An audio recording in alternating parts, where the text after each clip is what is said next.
everybody. Thank you for making it this afternoon. As Nick said, we really appreciate it. We know how pressed everyone is for time. I'm going to do that thing where I attempt to share my screen with everybody. And it's always a bit of a gamble whether it actually works or not. Is that sharing? I've got a few nods. Yes. I'll take that as a yes. Brilliant.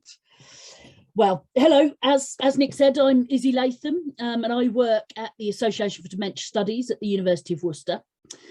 And I'm going to share with you a little bit about this project, mainly kind of focusing on one of the outputs of it, which is a kind of do-it-yourself manual type thing to try and support care homes to start thinking about how they might be able to do their own little pieces of research, how they might be able to make research work for them. But the project was called CHARM, which stood for Care Home Action Researcher in Residence Model. So I'll tell you a little bit about that. I've got a little film which has got some words from some of the guys who were co-researchers with us from care homes. And then hopefully I think I'm using a structure that's going to be similar to some of your previous sessions.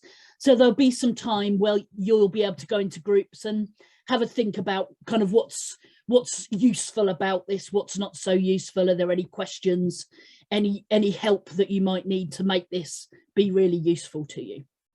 So let's start and really think about why did we need this idea of CHARM? You know, how did it come about? And you can see that there's 4 logos down the side there, and we actually worked together with 4 care provider partners as we were coming up with this model, and then as we ran the project. Because the idea was that this wasn't something that was just a university coming up with an idea. This was actually something to try and fix a bit of a problem that we know that we have in the research field. And that is that we know that research in care homes currently often doesn't work very well. So you've got a diagram there where you've got kind of a nice neat arrow at the beginning and a nice neat arrow at the end, and then you've got all this tangle in the middle. And researchers sitting in their offices in universities, and that's me sometimes, it's always nice and smooth in your office. It always feels nice and smooth in your office. And inevitably, when you get out into the real world, things get quite complicated. But particularly in care homes, because there's such busy environments and there's so much going on, there's a bit of a history of a lot of research projects struggling with either care homes dropping out or not getting the findings they expected, of care homes feeling a bit used, like they've been kind of researched on rather than researched with, and there being a bit of a divide. And we wanted to come up with a model that might start to change that a little bit and start to challenge that, where we could really work together and work as partners and build capacity within care homes, as well as getting kind of research outputs that researchers might want and that care homes might want. So that model that we came up with was CHARM.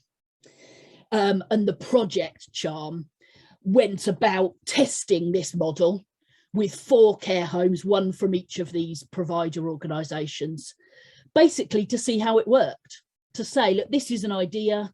We want to try and see whether it helps, whether it works for us, whether it works for you as care homes, and then come out at the end of it with something that we could actually recommend and say, if we want to build research capacity in care homes, this is a way to do it. And one of the reasons I'm really, really passionate about that is that my background is in care homes. So before I became a researcher, I was a care worker. And so for 15 years, I worked in the sector in various different kinds of roles. And so when I've gone about doing my research in care homes, firstly, I've always really, really enjoyed it. It's the best part of my job when I'm actually in there doing my data collection. But also, we as a department, we've always managed to find a way to make it work. When we've encountered quite a lot of other partners, other academics that have struggled a little bit. And when we've sat down and wanted to reflect on why that might be, what are we doing that might be a bit different? A lot of that, I think, has come down to the fact that I have a lot of experience of care homes, and that I know them and I understand them and I respect them and I really love spending my time in them.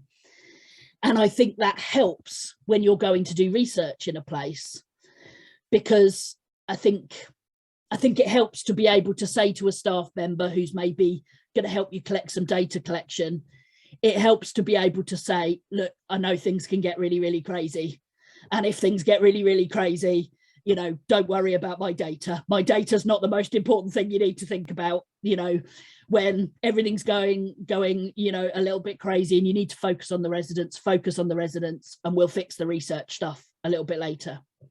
And to be able to talk to people in terms that they recognise, to understand that environment, I think is really, really important. So part of CHARM is about how do we make sure that researchers, when they're in care homes, really understand the environments and the challenges and the important work that care homes are doing, rather than just seeing them as a really useful place to collect data from.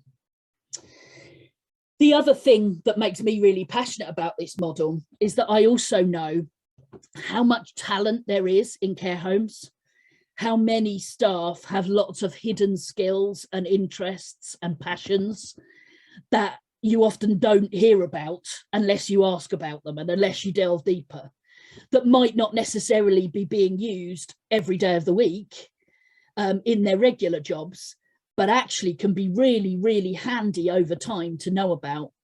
And you can really help those staff members build those skills and help keep them interested in working in the care home sector and interested in working with people with dementia.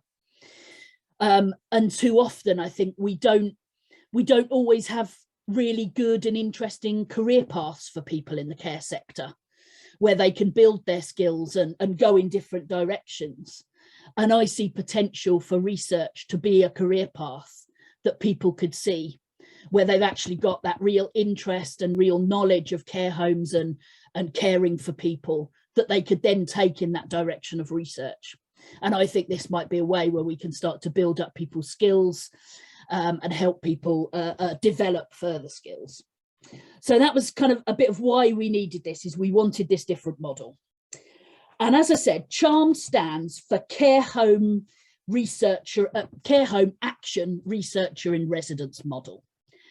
And basically the model is that you have a researcher in residence, someone like me, who knows about research, but also knows about care homes, who basically spends their time in the care home setting and kind of acts as a guide for the care home through that research process from beginning to end. So it's kind of seeing the way through the maze, not doing everything, not saying, here's what you're going to do, why you're going to do it and how you're going to do it, but actually saying, what do you want to do? What's of interest to you? And then, okay, so if you are interested in finding that out, here's how you might be able to do it. So I think one of my care homes described it as, well, it's like you take our big ideas and then you turn it into something that we can actually do. Because they've got all these brilliant, amazing ideas for things that they wanted to try out. But what I came in with was that bit of research experience that said, okay, if you want to find that out, that means you've got to do X, Y, Z, and you've got to do X before you do Y, because otherwise it won't work. So it's about being that kind of guide through the process.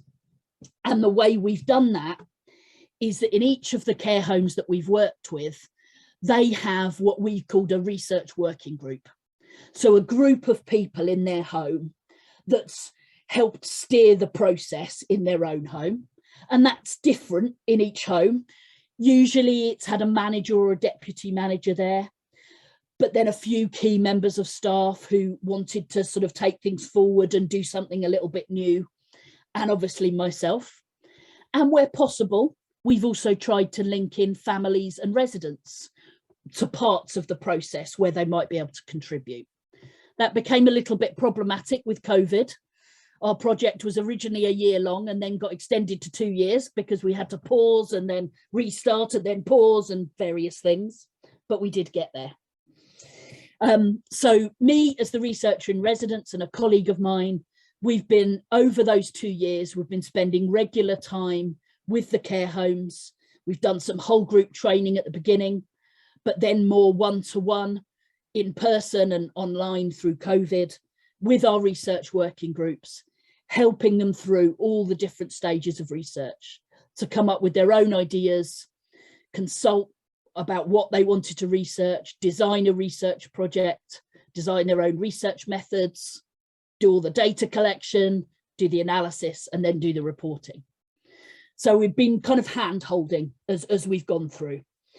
And the whole point of that researcher in resident is that it's our job to make that research process make sense, for it to be accessible and for it to be flexible so that it fits the care home. And we use what we call action research, participatory action research. And it's really straightforward. And actually, this is a cycle that some of you probably recognise in one form or other, even if you've never heard of it in the term action research. Sometimes you might see it as a plan, do, study, act cycle.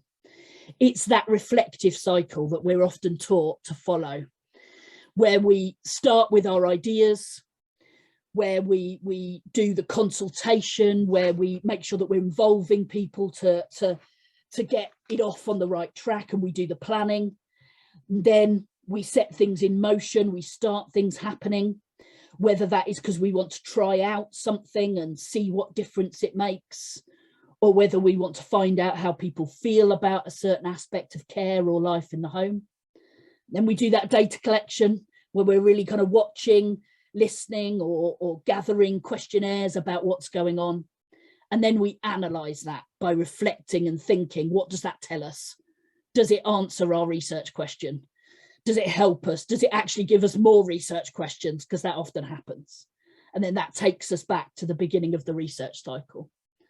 And so our role as researchers in residence has been to take each of our care homes through that cycle. And the original plan was that our care homes would go through 2 action research cycles in the space of a year. Obviously, COVID came right in the middle, right in the important bit around the pink point in our chart there, where the exciting stuff was starting to happen. So we did have to put things on pause, but we managed to extend the project, and they still managed to do 2 action research cycles over the extended project. And what we feel is a really good sign for the CHARM model is that all of our care homes were really, really keen to stay involved and to continue being involved despite all the challenges that COVID brought them, which would have been a very easy reason for any home to have dropped out and to withdrawn if they'd wanted to. And they had every reason to. And some of our homes were really badly affected by COVID. So they all completed 2 action research cycles. So we've had 8 research projects, mini research projects out as a result of CHARM. So from that point of view, it's been a real success. What we're going to do now is I'll stop talking so that you get to hear a little bit from my co-researchers. Just a word about this film before Nick presses play. This is actually an edited version of a slightly longer film. So if some of the edits are a little bit abrupt, forgive me, I'm not a film director, so it's my technology that's let me down there, but it's just 5-6 minutes long, I think. So yeah. I'll pass over to Nick. Great. Could you stop sharing your screen and then I'll share mine? Yeah, very sensible. There we go. And thanks, Izzy.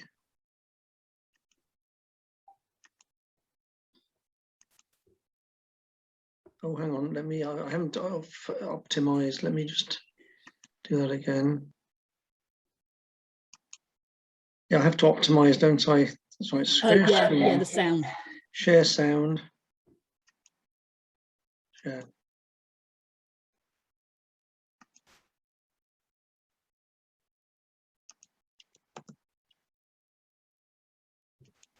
I'm Gemma Robinson. I am the Senior Care Programme Manager for Sanctuary Care. I was really interested by it because it seemed to take a really different approach. So I'd worked with Izzy previously on research projects where we were the participants. So we were really helping her research whatever she wanted to research, but we were just a cog in that. We weren't kind of able to change anything because of it. We just answered questions and surveys and allowed her, allowed observations to take place. But what I really liked about this was that actually it was us that would be doing the research, and we would be coming up with the ideas of what we wanted to research, and then have the support of Worcester Uni to work through those research projects. So I think it was just a really different approach that really attracted me to it, and actually for our homes as well, a fantastic opportunity to do something different backed by research, because obviously we all have ideas of things that we think will improve what we do, but very rarely is that backed by anything. So I think that was a really key positive about this project as well, and something that I thought would be fantastic for the homes. My name's Suzanne Mumford. I'm the Lead Quality Development Manager for Dementia Services for Care UK. I'm particularly interested in care home research, and I felt that this in particular would give our colleagues at our home the opportunity to really get involved, and I think it does need to have that level of involvement at grassroots. So I felt that it would be interesting for them to devise their own area of research and then be supported through that programme. I'm April Dobson. I work for Hallmark Care Homes, and my title is Head of Relationship Centred Care. People who work in care homes have an awful lot of valuable input that sometimes gets a bit lost in research projects, I think. So what I really wanted was the opportunity for the people who work hands-on 24/7 with the people that we care for to have a voice and actually be able to input into research projects. And the other thing is, I think that whenever anybody mentions the word research, people throw their arms up in horror because it's perceived as this very academic, quite scary thing that's going to involve all sorts of data and all of that kind of thing. So I think one of the other things I wanted to do was kind of reduce the anxiety about that, and actually help people to understand what research is about, so that some of the fear and the worry around it goes away. And I think the other thing is that actually I wanted everybody to be involved. So working with you guys, and certainly this project, because it's so collaborative, would enable everybody to be involved in the home, regardless of role or whether they're families, residents, that kind of thing. I'm Catherine Matthews. I'm the Home Manager of Perry Manor Care Home in Worcester, and I work for Care UK. The key interest for why we wanted to get involved with the Charm project was to be able to have the opportunity to look at our own piece of research, review some current practice, and to see how we could improve on that to make the lives of the people that we look after better. So my name is Sue Mitchell. I am the Lifestyles Lead at Anya Court, which is part of the Hallmark Care Homes group. I've been involved in a study before, so I was quite interested in the process and what impact it would have. I think the idea was to involve as many different team members from different departments to be involved, because obviously, as you'll find out later, our actual research subject needed quite a wide range of our team members. There's myself as the lead, as Lifestyles Lead, there's Laura, our Deputy Manager, Tom, who's our Hospitalities Manager. So we did have one relative right at the beginning. Unfortunately, halfway through, his sister passed away. So he is no longer on our team, and then obviously due to COVID, we've not really involved anyone else as of yet. The team days are great. It's really nice to meet up with everybody else or speak to everybody else now, and know that everyone's having maybe the same issues or going through the same processes, and so you don't feel at all alone on the project. There's always somebody there to help you. I've really enjoyed it, but I think from the home's perspective, they've had an opportunity to come out of the home meet other people. I think the collaboration aspect is really key as well, because yes, we're sanctuary care, we're a big company, but we don't often get the opportunity to share our stories or what we do with other providers or other people in the same position as us in other providers. So I think for Dan and Sue, that was a real benefit for them, just to talk and listen. And actually, I think they made a connection with one of the Care UK homes and organised, obviously before all this, all of the COVID, to meet each other and go to each other's homes. So I think, again, that's an extra support for the home. So I think some unexpected benefits have come out of it and were fantastic. But I think the support has been great from you guys, from the team. You know, we've been able to suggest ideas and discuss whether they are something that would be suitable. So yeah, so far the process has been, I think it's been great, and I hope, you know, Hastings would agree as well. I think when you first go into the research arena and we first met the team, it felt quite overwhelming. The word research conjures up many an image and a thought. However, Faith and Izzy made it really, really simple. It was broken down into very achievable bite-sized chunks with very user-friendly language, and it made, from day one, it made us feel like we could actually do this and we could do it well, and that we would have our hands held all the way, which has definitely been our experience. So I've learned that research is not to be frightened of. It is actually quite simple, and if you keep focused on what you're trying to achieve, even if it goes wrong, that's absolutely okay, because that's part of the research process. Great. Excellent. Thank you, Nick. I know the sound was a little bit unsynced there. I think that was my video. I apologise to people. I shall pull back up my slides. And just in the last few minutes before we give you a chance to kind of mull over what you've heard, I'll introduce you to the tool that I'm going to share with you. That's one of the outputs from the project. And through that, I'll be able to tell you sort of the 8 topics that our care homes chose to research, and point you in the direction of where you can read more about their findings if it interests you. So, got to try and get my keyboard working again. So this is the resource that I'm suggesting to you. So the address at the top there takes you basically to a blog, but it's where we're putting all of the resources about this project, and it's nice and straightforward. You'll see that there's several different parts to the blog, so you can read. So Care Home Mini Research Studies provide you some little blogs that write up the experience and the findings of each of the 8 projects that I'll tell you about in a second. There's a longer version of the film. When I've finished writing up the findings in full, they will eventually go on there too. But the big thing I want to point you towards is our manual and online resources. Now, we had some technical problems pressing go today on that, but they will be up there by the beginning of next week.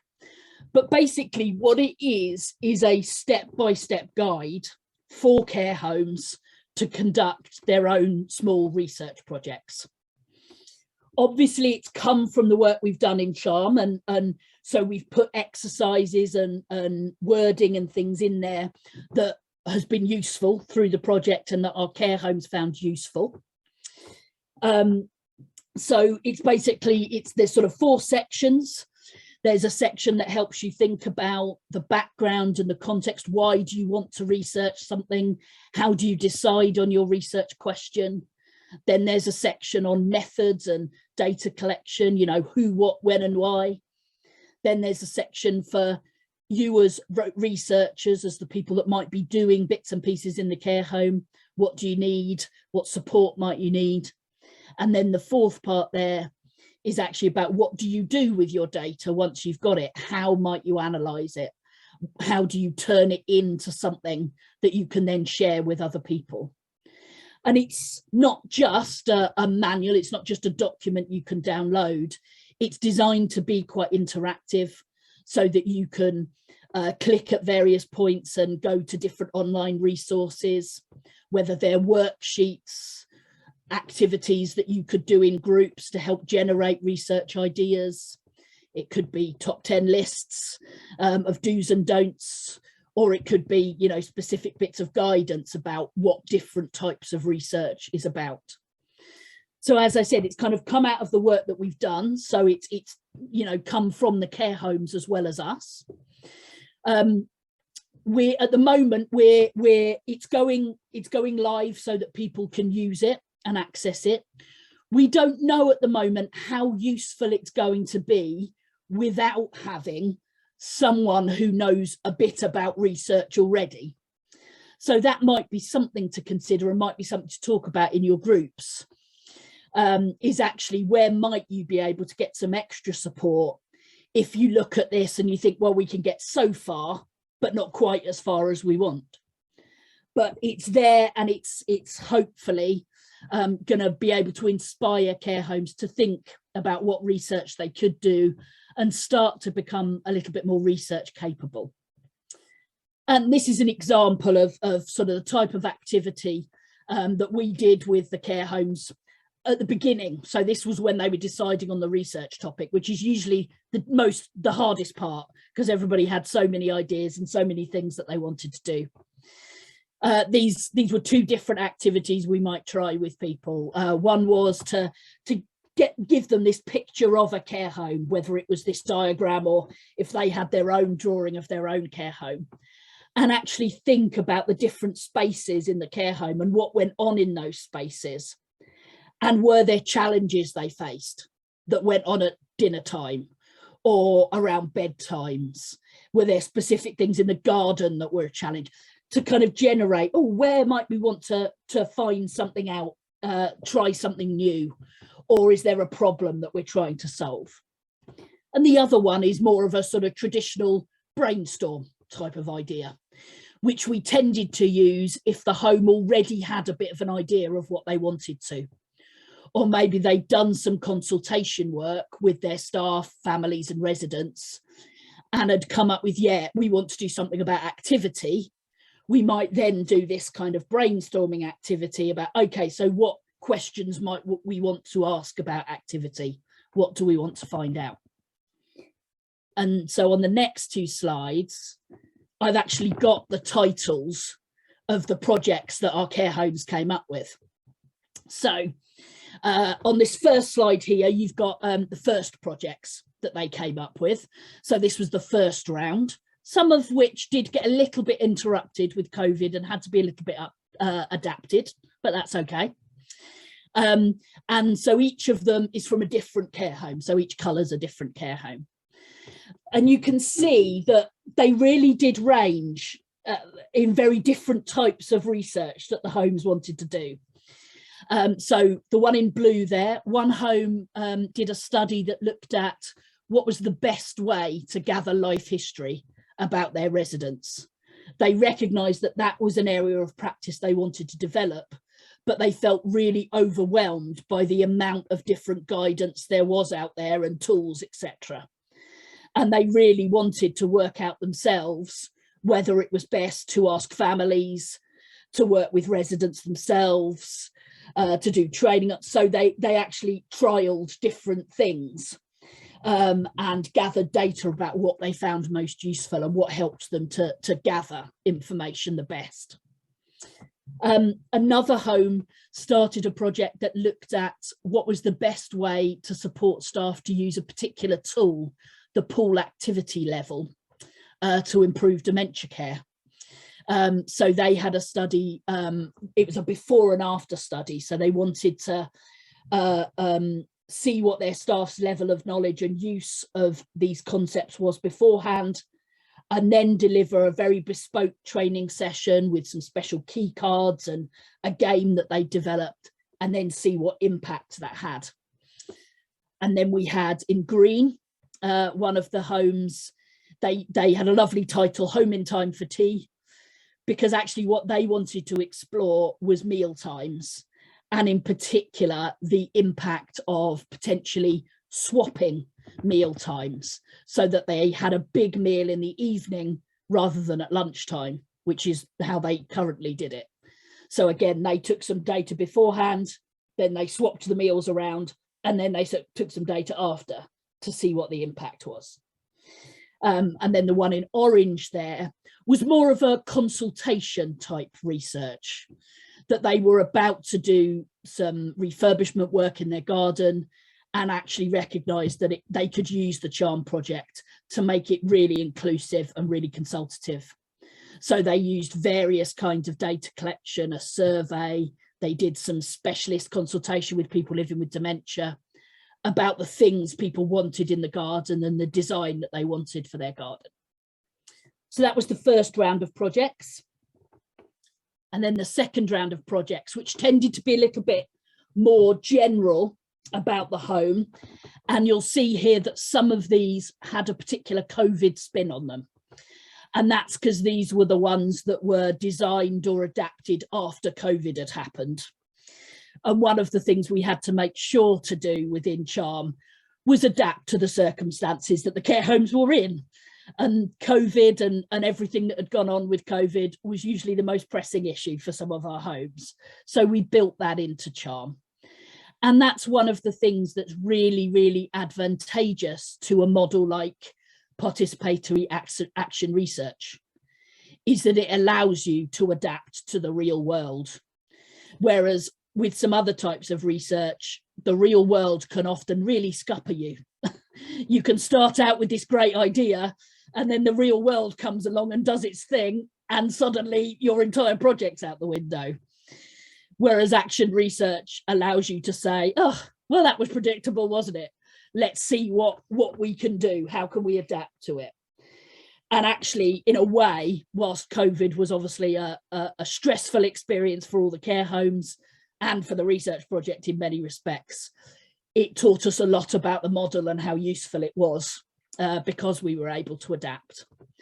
So in orange, one of our homes did a particular study that looked at communication during COVID, recognising that with family members and residents that had been a particular challenge because of the lack of visits. And they wanted to look at what have we done well, what have we done badly, what can we learn? And actually it was really positive for their home, that one, because a lot of families took the opportunity to give some really good feedback to the home that they were able to share across the organisation about what had worked, that they'd done. Another sort of relatively small project is the one in blue there, that was actually looking at how well have we adapted to using technology as part of the COVID pandemic. Again, a home that had had to drastically transform a lot of its communication and interactions with healthcare online. But the two bigger projects are the ones in green and yellow, that really did sort of blow us away, really, in terms of what the homes were able to achieve.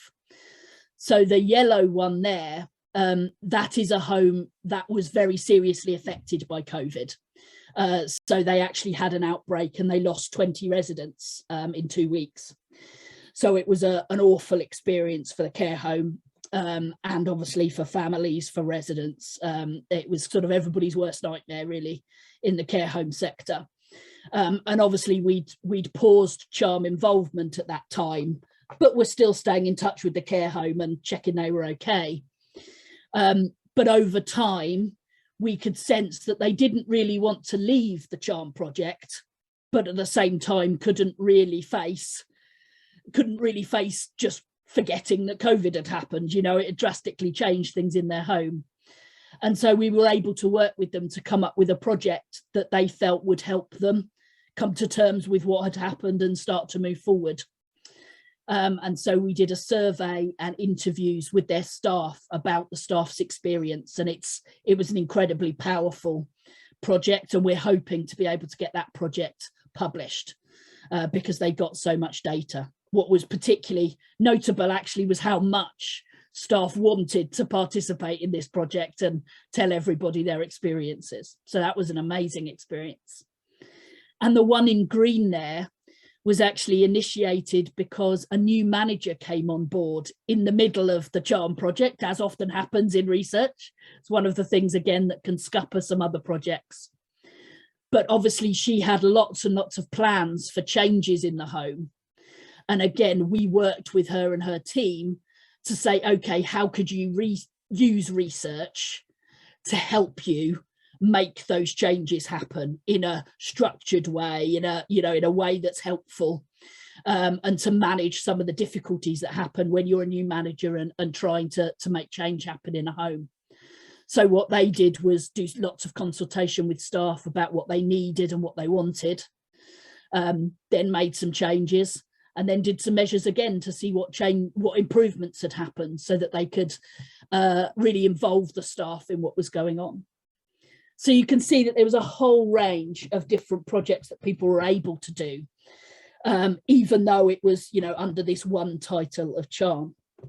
Now, I'm aware I've yabbered on a bit. That's always what I do. I apologise for that. But I think it's now time to pop you in your groups for 10 minutes, I think. And I think these are the questions you've sort of looked at briefly before. That's it. It's just broadly, what you've shared. It's been wonderful, Izzy. So thank you so much for sharing that. I mean, I just want to read those reports and learn from them. Yeah, and but it's really just for people to reflect. Say just for 10 minutes, just 10 minutes to talk together and say, what do we like about what Izzy shared? How realistic is it what Izzy shared, and what's our interest? Have we got interest in this? Because if you have got interest in this and taken it forward, then how can we support you? So it's